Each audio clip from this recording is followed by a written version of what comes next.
Chapitre 3. Les sauvages. Des sauvages, disait-elle. Que faire avec des sauvages? Elle secouait la tête. Il y avait dans son découragement une part de choix, un désistement raisonné, peut-être aussi la conscience de sa responsabilité.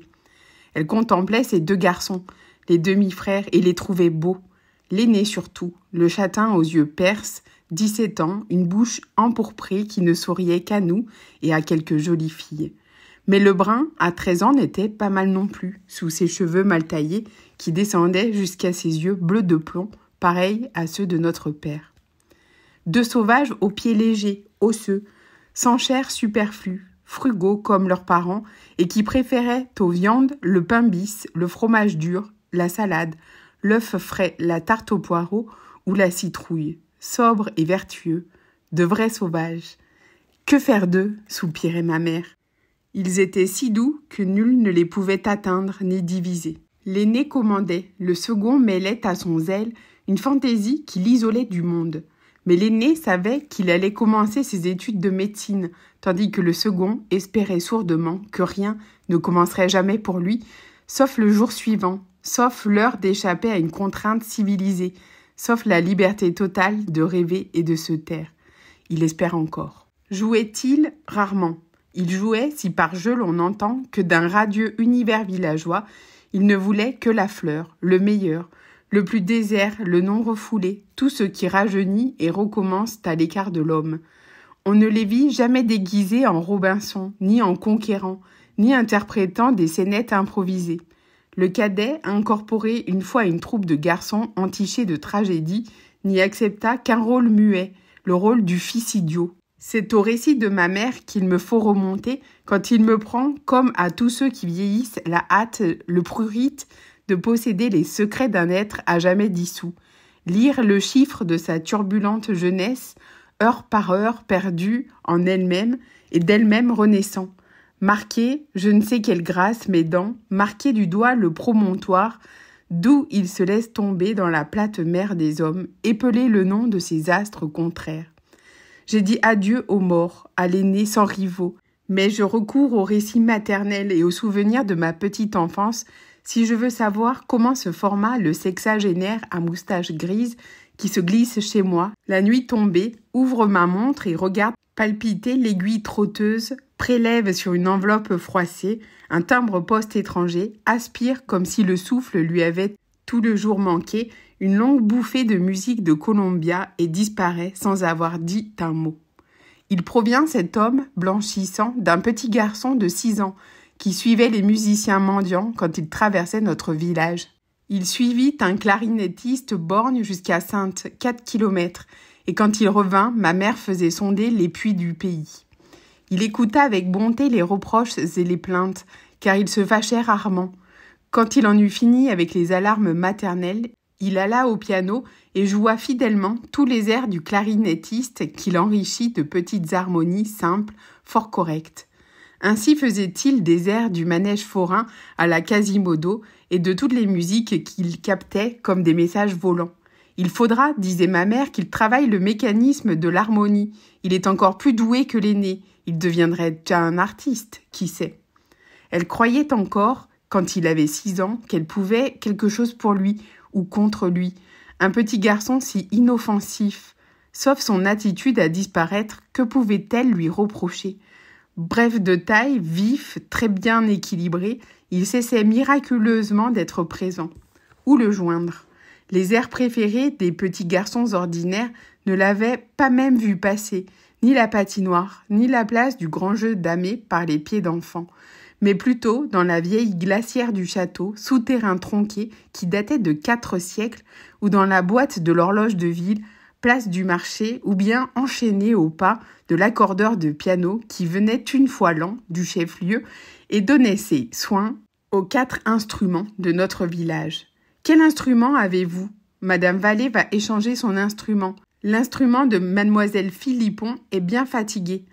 J'avoue qu'en ma mémoire, le mot « instrument » appelle encore, à l'exclusion de toutes les autres images, celle d'un édifice d'acajou conservé dans l'ombre des salons provinciaux et brandissant, comme un autel, des bras de bronze et des cires vertes. Oui, Un petit garçon si inoffensif qui n'exigeait rien, sauf un soir. « Je voudrais 2 sous de pruneaux et 2 sous de noisettes, dit-il. « Les épiceries sont fermées, répondit ma mère. « Dors, tu en auras demain. »« Je voudrais 2 sous de pruneaux et 2 sous de noisettes, redemanda le lendemain soir le doux petit garçon.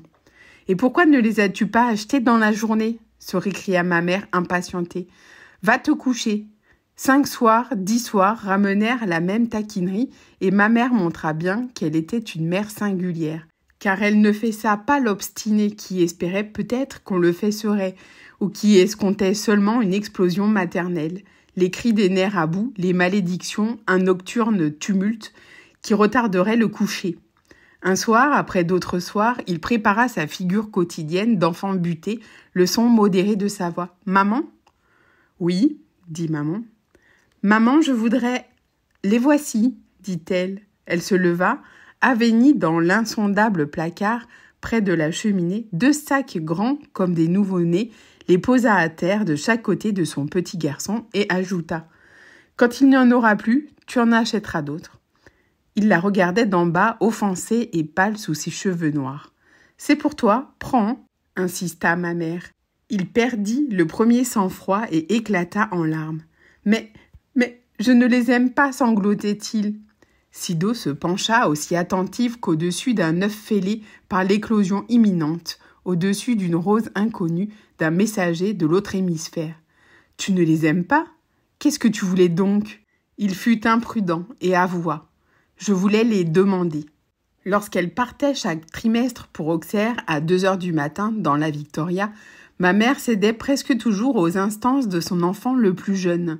Le privilège de naître la dernière me conserva longtemps ce grade d'enfant le plus jeune et ma place dans le fond de la Victoria. Mais avant moi, il y eut pendant une dizaine d'années ce garçon évasif et agile. Au chef-lieu, il se perdait car il déjouait toute surveillance. Il se perdit ici et là, dans la cathédrale, dans la tour de l'horloge et notamment dans une grande épicerie, durant qu'on emballait le pain de sucre drapé d'un biais de papier indigo, les 5 kilos de chocolat, la vanille, la cannelle, la noix de muscade, le rhum pour les grogs, le poivre noir et le savon blanc. Ma mère fit un cri de renarde. « Ah, où est-il ?»« Qui, Madame Colette ? Mon petit garçon, l'a-t-on vu sortir ?» Personne ne l'avait vu sortir, et déjà ma mère, à défaut de puits, interrogeait les cuves d'huile et les tonneaux de saumure. On ne le chercha pas trop longtemps cette fois. Il était au plafond, tout en haut d'un des piliers de fonte torse qui l'étreignait des cuisses et des pieds comme un grimpeur de cocotier. Il manœuvrait et écoutait les rouages d'un gros cartel à face plate de chat-huant vissé sur la maîtresse poutre. Quand des parents ordinaires font souche d'enfants exceptionnels, il y a de grandes chances que les parents, éblouis les poussent, fussent à grands coups de pied dans le derrière vers des destinées qu'ils nomment meilleures. Ma mère, qui tenait pour naturel, voire obligatoire d'enfanter des miracles, professait aussi que l'on tombe toujours du côté où l'on penche et affirmait pour se rassurer elle-même « Achille sera médecin, mais Léo ne pourra pas échapper à la musique. Quant à la petite... » Elle levait les sourcils, interrogeait le nuage et me remettait à plus tard. Exception bizarre, il n'était jamais question de l'avenir de ma sœur aînée, déjà majeure, mais étrangère à nous, étrangère à tous, volontairement isolée au sein de sa propre famille. « Juliette est une autre espèce de sauvage, » soupirait ma mère. Mais à celle-là, personne ne comprend rien, même moi. Elle se trompa, nous la trompâmes plus d'une fois. Elle ne se décourageait pas et nous coiffait d'une nouvelle auréole. Mais elle n'accepta jamais que son second fils échappât, comme elle disait, à la musique, car je lis dans maintes lettres qui datent de la fin de sa vie « Sais-tu si Léo a un peu de temps pour travailler son piano ? Il ne doit pas négliger un don qui est extraordinaire. Je ne me lasserai pas d'insister là-dessus. » À l'époque où ma mère m'écrivait ces lettres, mon frère était âgé de 44 ans. Il a, quoiqu'elle en eût, échappé à la musique, puis aux études de pharmacie, puis successivement à tout ce qui n'est pas son passé de sylphe. À mes yeux, il n'a pas changé, c'est un sylphe de 63 ans. Comme un sylphe, il n'est attaché qu'au lieu natal, à quelques champignons tutélaires, a une feuille recroquevillée en manière de toit. On sait que les sylphes vivent de peu et méprisent les grossiers vêtements des hommes. Le mien erre parfois sans cravate et long chevelu. De dos, il figure assez bien un par-dessus vide, ensorcelé et vagabond. Sa modeste besogne de scribe, il l'a élue entre toutes pour ce qu'elle retient, assise à une table, sa seule et fallacieuse apparence d'homme. Tout le reste de lui, libre, chante, entend des orchestres, compose et revole à la rencontre du petit garçon de 6 ans qui ouvrait toutes les montres, hantait les horloges municipales, collectionnait les épitaphes, foulait sans fatigue les mousses élastiques et jouait du piano de naissance. Il le retrouve aisément, revêt le petit corps agile et léger qu'il n'a jamais quitté longtemps, et il parcourt un domaine mental où tout est à la guise et à la mesure d'un enfant qui dure victorieusement depuis 60 années. Il n'est pas, quel dommage, d'enfant invulnérable. Celui-ci, pour vouloir confronter son rêve exact avec une réalité infidèle, m'en revient déchiré parfois. Certains crépuscules ruisselants, à grandes draperies d'eau et d'ombre, sous chaque arcade du palais royal, me l'amena. Je ne l'avais pas vu depuis des mois. Il s'assit, mouillé, à mon feu, prit distraitement sa singulière subsistance, des bonbons fondants, des gâteaux très sucrés, du sirop, ouvrit ma montre, puis mon réveil, les écouta longuement et ne dit rien. Je ne regardais qu'à la dérobée dans sa longue figure, sa moustache quasi blanche, l'œil bleu de mon père, le nez grossi de sido, très survivant, assemblé par des plans d'os, des muscles inconnus et sans origine lisible. Une longue figure douce, éclairée par le feu, douce et désemparée.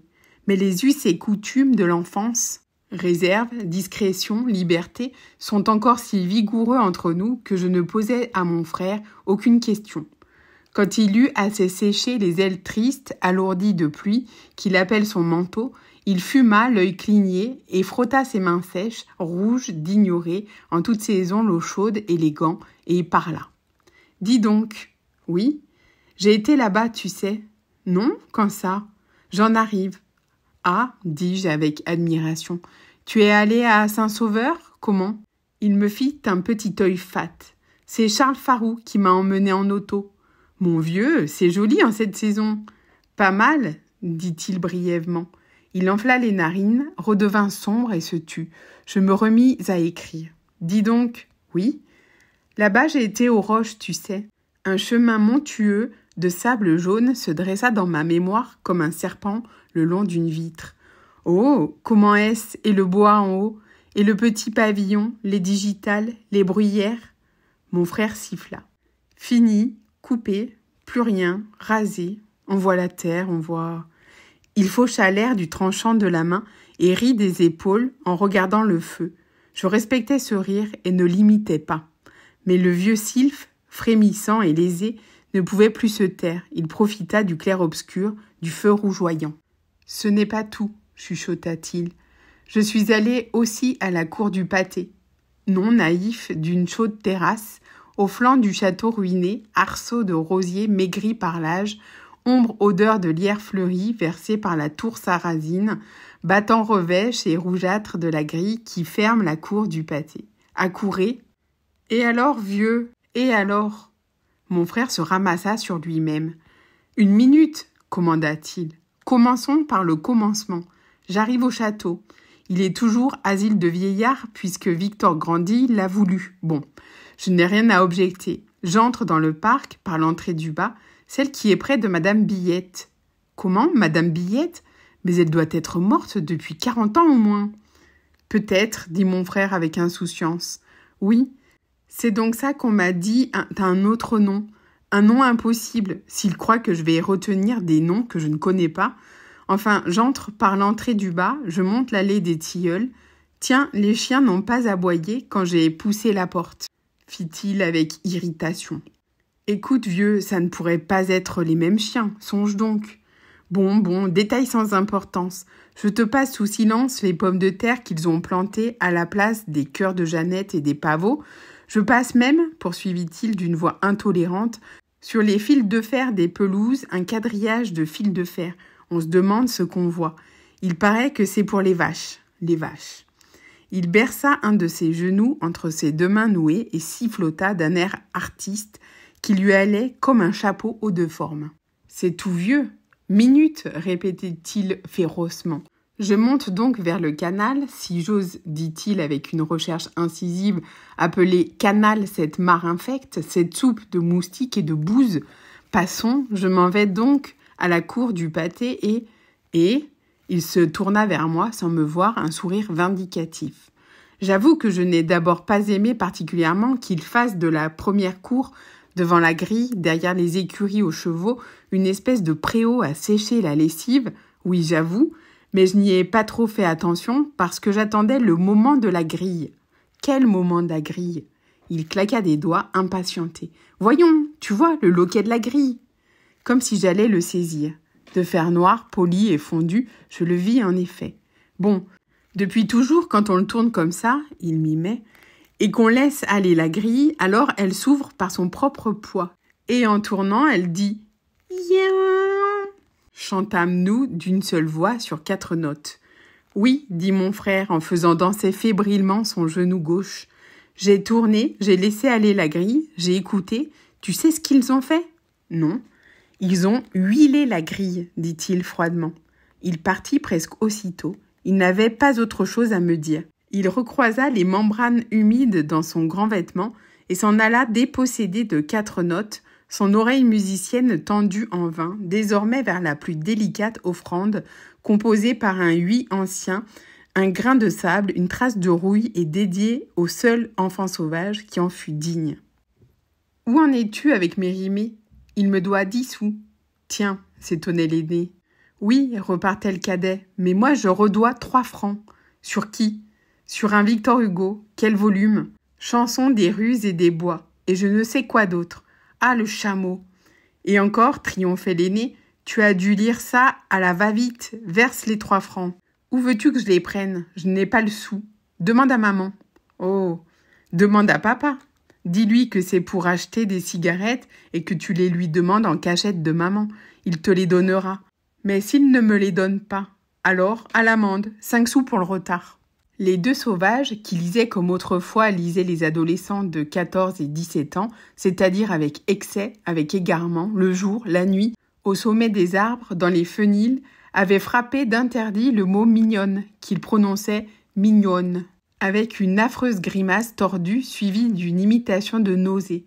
Recensée dans chaque livre nouveau, chaque mignonne, vouée à l'exécration, créditait de 2 sous une cagnotte. En revanche, un livre vierge rapportait 10 sous à son lecteur. Le contrat jouait depuis 2 mois et l'argent, s'il en restait au bout du semestre, paierait des bonbonces, des filets à papillons, une nasse à goujons. Mon jeune âge, 8 ans, m'écartait de la combinaison. Au dire des 2 frères, il y avait trop peu de temps que je ne grattais plus pour les manger. Au long des chandelles, les coulures en forme de longues larmes et les 2 garçons m'appelaient encore « enfant de cosaque ». Pourtant, je savais dire « mignonne » en tordant la bouche et m'efforçais ensuite de vomir et j'apprenais à côté des romanciers selon les nouveaux statuts. « Dickens rend beaucoup », disait un sauvage. « Dickens ne devrait pas compter », rechignait l'autre. C'est une traduction. Le traducteur nous empile. Alors, Edgar Poe non plus ne compte pas. Le bon sens commanderait d'exclure aussi les livres d'histoire, qui paient 10 sous à coup sûr. La Révolution n'est pas mignonne. Charlotte Corday n'est pas mignonne. Mérimée devrait être exclu en tant qu'auteur de la chronique de Charles IX. Alors, qu'est-ce que tu fais du collier de la reine ? Il joue, c'est du roman pur. Et les Balzac sur Catherine de Médicis. Tu parles comme un enfant, il joue. Ah non, mon vieux, permets. Mon vieux, je fais appel à ta bonne foi. Tais-toi, on marche dans la rue. Ils ne se disputaient jamais. Allongés sur le faîte du mur, ils y cuisaient au soleil d'après-midi, discutaient avec feu et sans injure, et me concédaient une portion de la dalle faîtière, doucement inclinée. De là, nous dominions la rue des Vignes, venelle déserte qui menait au jardin potager, éparpillé dans le vallon du Saint-Jean. Mes frères se taisaient subtilement au plus lointain bruit de pas, épousaient le mur en s'aplatissant et tendaient le menton au-dessus de l'ennemi originel, leur semblable. « Ce n'est rien, c'est Chebrier qui va à son jardin, » avertit le cadet. Ils oublièrent un moment leur débat et laissèrent passer sur eux, l'heure encore chaude, la lumière oblique. D'autres pas, nets et vifs, sonnèrent sur les silex bossus. Un corsage lilas, un buisson de cheveux crépelés, d'un rose de cuivre, éclairèrent le haut de la rue. « Où la rousse ?» souffla le cadet. « Où la carotte ?» Il n'avait que 14 ans et voulait du mal aux filles qui l'éblouissaient d'une lumière trop crue. « C'est Flore Chebrier qui rejoint son père, » dit mon frère aîné quand l'or et le lilas s'éteignirent en bas de la rue. « Elle a joliment changé. » Son cadet, couché sur le ventre, posa son menton sur ses bras croisés.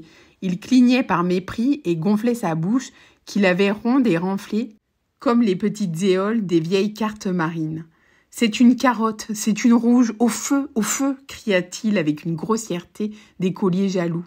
L'aîné haussa les épaules. « Tu ne t'y connais guère en blonde, dit-il. Moi, je la trouve très mignonne. » Un gros rire de garçonnet, enroué de mue, salua le mot maudit, que caressait la voix rêveuse de l'aîné, le séducteur aux yeux perses. J'entendis une bousculade sur le mur, les clous des souliers raclant la pierre, une chute molle de corps liés sur la terre accueillante et sarclée au pied des abricotiers. Mais ils se délièrent aussitôt avec une hâte sage. Ils ne s'étaient jamais battus, ni insultés. Je crois qu'ils savaient déjà que ce bouquet de cheveux roux, ce corsage lilas, merveille accessible, ne devait pas compter parmi leurs enjeux indivis, leur délectation baroque et pudique. D'un pas bien accordé, ils s'en retournèrent vers les étaloirs de liège où séchaient les macaons, vers la construction d'un jet d'eau, vers un système d'alambic à distiller la menthe des marais, instrument capricieux qui enlevait au produit distillé le parfum de la menthe, mais lui laissait intacte l'odeur du marécage. Leur farouche humeur n'était pas toujours innocente. L'âge qu'on dit ingrat, qui étire douloureusement les corps enfantins, exige des holocaustes.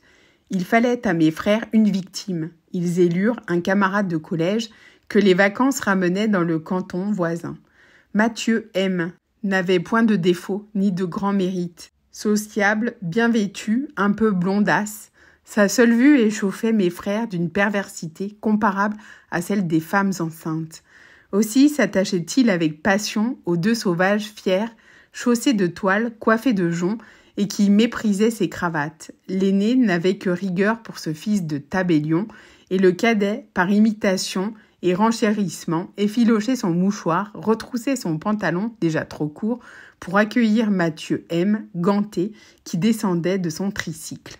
« J'ai apporté la partition des noces de Jeannette !» criait de loin l'affectueuse victime, et l'édition allemande des symphonies de Beethoven à 4 mains. Sombre, l'aîné, le barbare au vrai visage, toisait l'intrus, banal enfant des hommes que rien n'obscurcissait, qui ne portait en lui ni vœu de solitude ni intolérance, qui se troublait sous son regard et mendiait. « Tu veux faire un peu de 4 mains avec moi ? Avec toi, non. Sans toi, oui.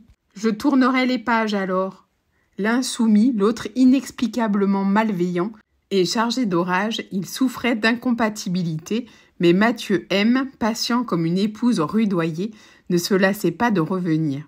Un jour, les sauvages prirent le large dès le déjeuner, ne rentrèrent que le soir. Ils semblaient las, excités, et ils se jetèrent tout fumants sur les vieux canapés de reps verts. « D'où venez-vous dans cet état ?» demanda notre mère. « De loin, » répondit avec douceur l'aîné. Mathieu est venu, il a paru surpris de ne pas te trouver. C'est un garçon qui s'étonne d'un rien. Quand ils furent seuls avec moi, mes 2 frères parlèrent. Je ne comptais guère, et d'ailleurs, ils m'avaient élevé à ne point trahir. Je sus que, cachés dans un bois qui surplombe la route de Saint-F, ils n'avaient pas, au passage de Mathieu, révélé leur présence. Je m'intéressais assez peu à des détails qu'ils ressassaient. Quand j'ai entendu le grelot de son tricycle, commençait le cadet, je l'ai entendu de plus loin que toi, va. Pas sûr. Tu te souviens du moment où il s'est arrêté juste sous notre nez pour s'essuyer ? Il dialoguait presque bas, couché, les yeux au plafond. L'aîné s'agita. Oui, cet animal. Il regardait à gauche et à droite comme s'il nous flairait. Ça, mon vieux, c'est fort, hein. C'est curieux. C'est nous qui l'avons arrêté en le regardant, hein. Il avait l'air tout gêné, tout chose. Les yeux de l'aîné noircissaient. Ça se peut. Il avait sa cravate écossaise. Cette cravate-là, j'ai toujours pensé qu'elle serait cause d'un malheur. Je m'élançai entre eux, avide d'émotion. Et alors, quel malheur !» Ils me jetèrent tous deux le plus froid regard. « D'où est-ce qu'elle sort, celle-là ? Qu'est-ce qu'elle veut avec son malheur ?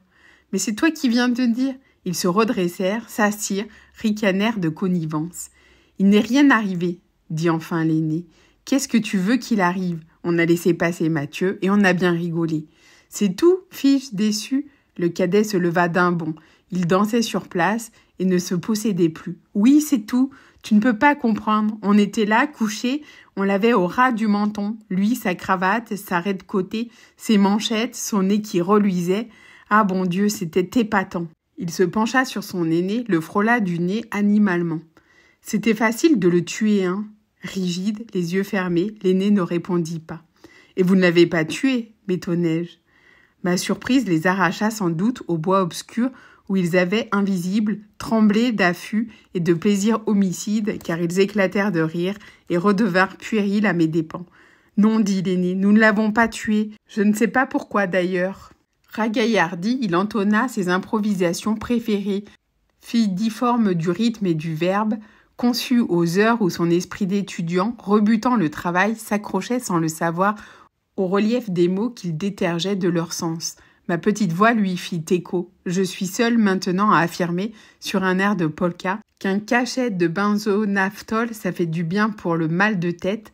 Un cachet de benzonaphthol, ça fait du bien pour la métrite du col. Affirmation aventurée contraire à toute thérapeutique, à laquelle je préférais, sinon la musique, du moins le texte, d'une aubade connue.